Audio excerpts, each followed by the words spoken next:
नमस्कार, मैं हूँ रुचि शर्मा। वेब3 की तमाम बड़ी खबरें लेकर हाजिर हैं हम। मेंस फैशन मैगजीन GQ अपनी पहली नॉन फंजिबल टोकन कलेक्शन जारी करेगी, जो होल्डर्स को मैगजीन सब्सक्रिप्शन, मर्चेंडाइज और लाइव इवेंट्स तक एक्सेस ग्रांट करेगी। GQ3 issue 001 change is good title से कलेक्शन 1661 NFT से बना है, जो आर्टिस्ट चक एंडरसन, रियो, केल्सी, निजियोलिक और सर्वर द्वारा बनाई गई एक तरह की आर्ट पीस से जुड़ा है। हर टोकन होल्डर्स को एडिशनल रिवॉर्ड्स का दावा करने की अनुमति देता है, जैसे कि GQ मैगजीन सब्सक्रिप्शन, प्रोडक्ट्स का एक curated GQ box, exclusive merchandise और अप्रैल में इनॉग्रल GQ3 पार्टी का टिकट। होल्डर्स के पास एक स्पेशल डिस्कॉर्ड चैनल तब भी एक्सेस होगा और फ्यूचर रिलीज के लिए प्रायोरिटी रिसीव होगी। हर आर्टिस्ट ने 100 से ज्यादा यूनिक ट्रेड्स बनाए, जो सीरीज में आर्टवर्क बनाने के लिए एल्गोरिथमिकली कंबाइंड थे। कलेक्शन 8 मार्च को फेजेस में मिंट होगी, जिसकी शुरुआत GQ's डिस्कॉर्ड के एक्टिव मेंबर्स की अलाउ लिस्ट से होगी।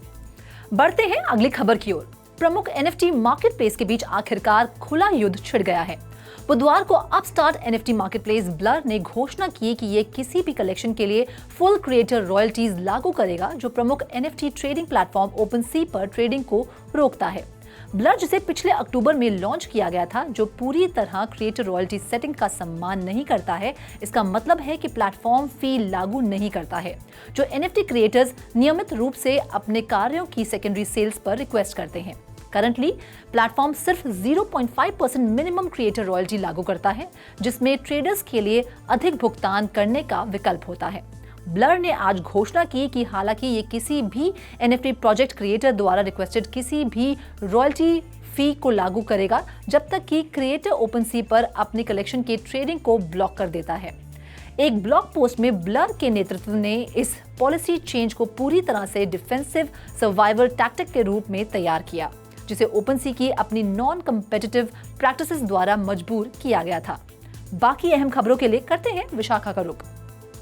मेटावर्स डेवलपर द गैंग की कोलैबोरेशन से बुधवार को पैक्सन ने अपना दूसरा रोब्लॉक्स एक्टिवेशन लॉन्च किया है। रोब्लॉक्स पर सबसे पॉपुलर फॉर्मेट बिल्डिंग टाइकून किसी फैशन ब्रांड से आने वाला पहला फॉर्मेट है। लॉन्च ने शॉपिंग और वर्ल्ड बिल्डिंग की ओर सेंटर्ड गेम लॉन्च ब्रांड से दूर रहने के लिए एक बदलाव की शुरुआत की है। इस साल के अंत में और ज्यादा बिल्डिंग अपॉर्चुनिटीज के साथ पैक्सन Los Angeles tycoon experience gamers को डाउनटाउन LA, सांता मोनिका और हॉलीवुड से शुरू होने वाले साउथ कैलिफोर्निया का अपना नक्शा बनाने की अनुमति देगा।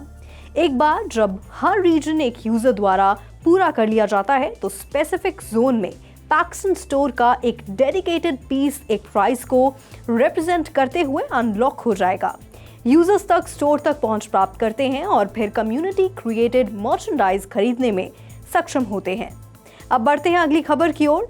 एनविडिया मेटावर्स एप्लीकेशन के पोटेंशियल वैल्यू में सबसे वोकल बिलीवर्स में से एक रहा है, लेकिन इन एप्लीकेशंस को बनाने में शामिल सभी वर्चुअल वर्ल्ड बिल्डिंग के लिए वर्कहॉर्स वर्कस्टेशन की जरूरत होती है।